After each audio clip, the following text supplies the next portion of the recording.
Shalom Bapak Ibu dan saudara yang dikasihi Tuhan.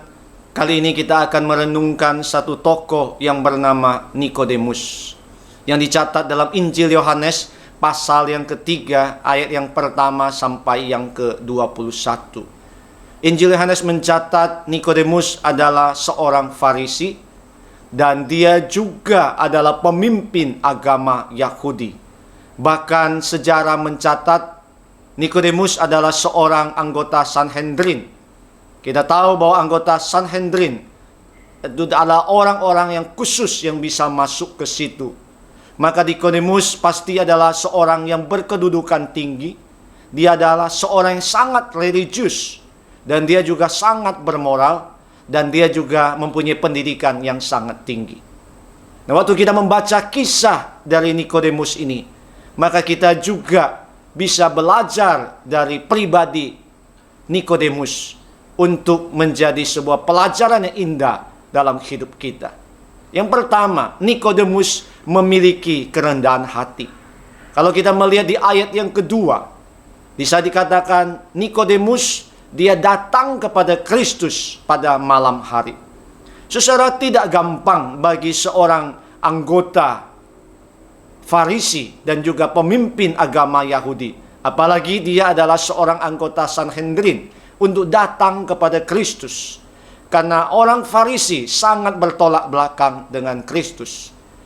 Bahkan dia harus mengambil resiko. Mungkin dia akan dikucilkan, mungkin dia akan ditolak oleh teman-teman sesama anggota Sanhedrin.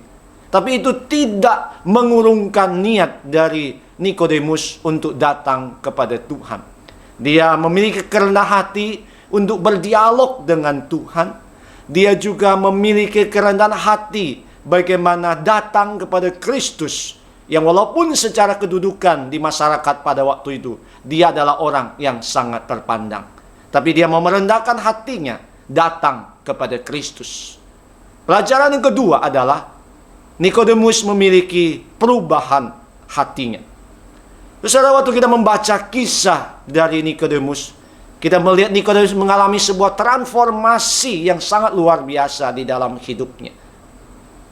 Kalau di pasal yang ketiga kita mencatatkan bahwa di situ bagaimana dia datang kepada Tuhan. Di pasal yang ketujuh di bagian akhir dicatatkan bahwa Nikodemus adalah seorang yang membela Yesus di hadapan pemimpin agama, orang-orang Farisi pada waktu itu. Dan dia memberanikan tampil, dan dia tidak takut kepada orang-orang lain. Tapi dia bagaimana ingin membantu, menolong Tuhan Yesus pada waktu itu. Dan inilah menggambarkan sebuah perubahan yang luar biasa di dalam hidupnya. Bahkan di pasal yang ke-19 bagian akhir, di situ dikisahkan waktu Yesus setelah disalibkan dan mati, maka dia adalah salah dua orang dari orang yang membantu menguburkan Tuhan Yesus pada waktu itu. Nikodemus dikatakan mengurus segala penguburan Tuhan Yesus, menyediakan rempah-rempah dan mencarikan kuburan yang terbaik untuk Tuhan Yesus. Sebuah pekerjaan yang tidak gampang. Murid-murid meninggalkan Yesus. Orang-orang yang percaya kepada Yesus meninggalkan Yesus.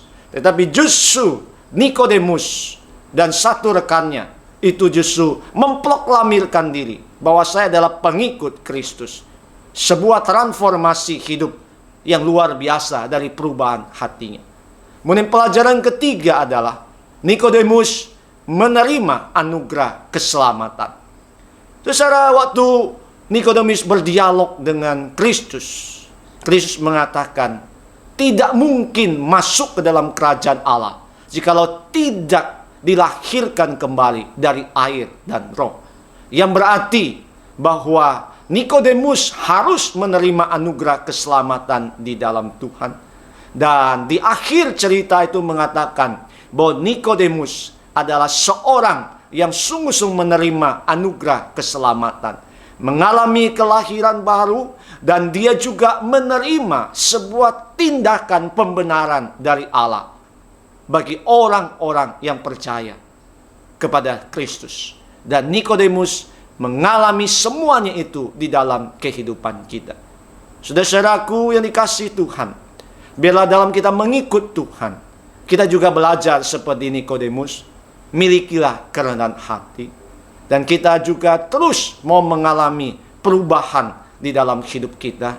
Dan kita juga terus mengerjakan keselamatan di dalam Yesus Kristus.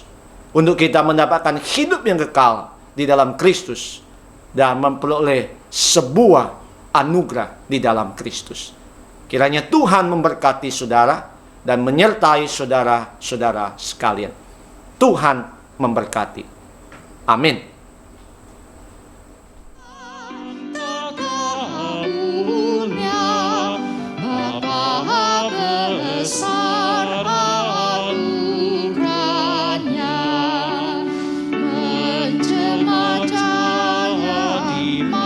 Manusia, untuk tebus